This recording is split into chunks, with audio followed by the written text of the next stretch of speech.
naatay tagaan ug reaksyon nga tawag ini nga video presentation sa usa ka inila nga gitawag og pastoy sa gitawag og Seventh-day Adventist. So tagaan natong reaksyon ng iyahang mga pamahayag subay sa video nga iyahang gi-upload. Ako po tala Pastor Bacalaris kay trending mo ning kwanto Biblia ba. Ako po tala mo ni karon. Kung dili Roman Catholic Church mo ay nag-compile sa Biblia, unsa man nga reliyon. Okay, development na nahitabo. Ang pangutana sa caller, kung dili ang Santa Iglesia Katolika Apostolika Romana ang nag-compile sa gitawag og Biblia, kinsa man ang nag-compile? Nga nagkatawag ko sa tubag ni Mr. Bacalaris, ano man kayong tubag development, nano de bag-ong iglesia ron nga pangalan development.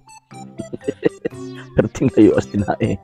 Pastor, kung tawag ini nga manubagan ni direkta pagtubag, ang pangutana institusyon, ang pangutana kinsa nga society, kinsa nga organisasyon or kinsa nga relihiyon ang nag-compile. Wa nang utana og sa unsang pagihan ni gawas kay para ingnon nga tawag ini nga na-develop ang maong na-develop ang maong gitawag og compilation. So diha pa lang diferensyado na ang tawag ining tubag So niya pa. Ang Old Testament mga Hudyo. Klaro na siya, giangkon man na sa Roman Catholic Church nga dili sila ang nag-compile sa Old Testament kay wala pay Catholic sa panahon sa pag-compile sa Old Testament. First argument ni Mr. Bacalaris, una, mga Hudyo daw kuno nag-compile sa gitawag og Old Testament. Wrong. Mali, ngano man kay wala gi-compile ang mga Hudyo nga Old Testament. Ang sa ilaha, ang Old Testament sa ato gitawag nila og the Jewish Scripture or the Hebrew Scripture. Ikaduha nga tawag ini nga punto. Ang Hebrew Scripture nga gituuhan sa mga Katoliko og tawag ining Old Testament.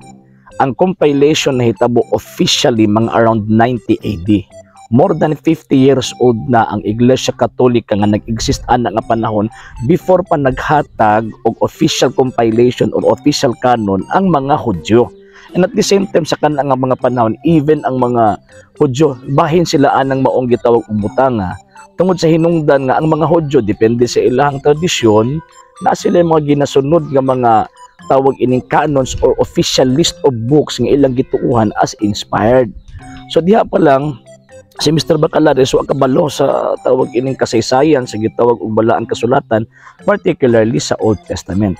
Kanang gi-compile sa Iglesia Katolika nga Old Testament nga gi-include, gi-appeal sa gitawag og Bagong Testamento, giusa o gitawag nga Biblia, kana gitawag na siya karon og Christian Scripture. Dili siya matawag nga Hebrew Scripture or gitawag og Jewish Scripture. Bisan ang mga Hudyo wa man motuo nga tawag ining kanang bisan pag na-include ang Old Testament or kanang Hebrew Scripture dito sa New Testament or na-include sa Biblia. Kung sila muuyon nga tawag anang ilahan na Scripture. Di ba? Ikaapat nga tawag ini nga punto, makita-an og masabtan nato nga ang compilation lahi na gi-compile sa gitawag og mga Katoliko ug kanang gi-compile pud sa mga Hudyo. Ngano man kay ang mga Hudyo manggod ang ilang gi-compile officially katong proto-canon lang.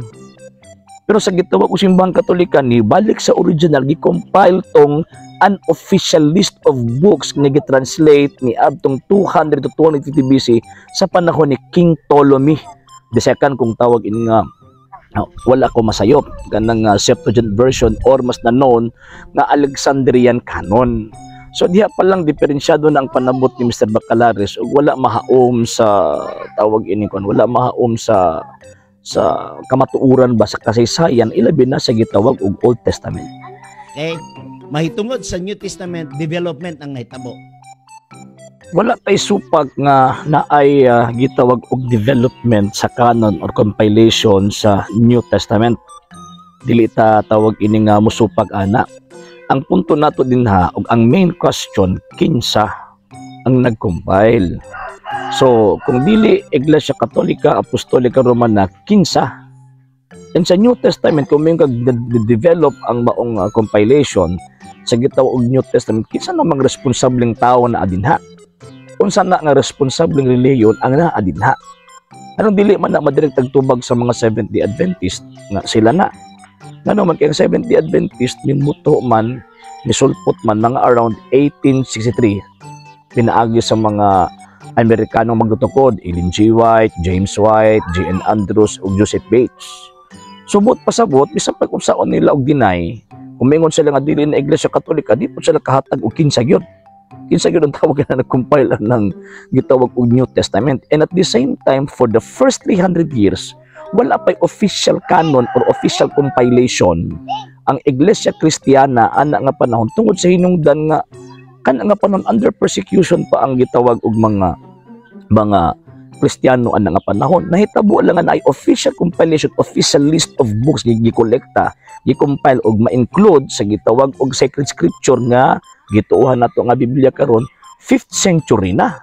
So usaw pag-reconcile Mr. Bacalaris, patagka lagi na sa giyawit ba?